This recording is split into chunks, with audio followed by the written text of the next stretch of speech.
So,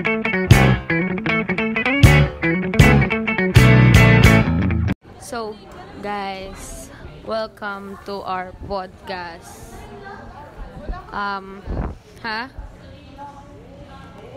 Hindi ko alam. So, wala si Jasmine kasi nga wala kaming paki talaga. Ang pag-uusapan talaga natin ngayon si Jasmine. Yun ang tema ng ating podcast ngayon. Alam nyo ba, napakakupal ng ugali niyan. Ang kupad-kupad niyan. Ayan o, nakakainis yan. Yan, pares na pares. Ayun, may inis ko dyan. Pares sa inis kay Jasmine. So, ang pros naman kay Jasmine, pag-isipan muna namin mabuti, babalikan namin kayo. Anong pros? May ganito si Jas. Anong pros and cons ni Jasmine? Ano nga? Si Jasmine, call girl yan.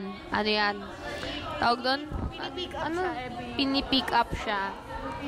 Everyday, sa school. Sa school, ayan na yung pokpok.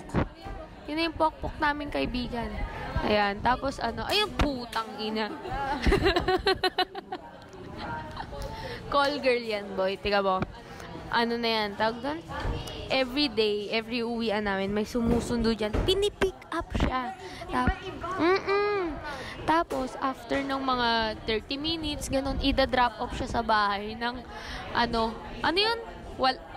Ano yun? Walay pay? Pasuy pay? Hindi. Basta yung last bag. Ano yun?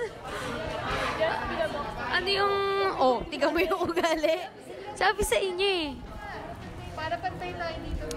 Tapos, aray ko. Oh, ngayon, seryoso na at iba na ang topic natin dahil nandito na yung topic.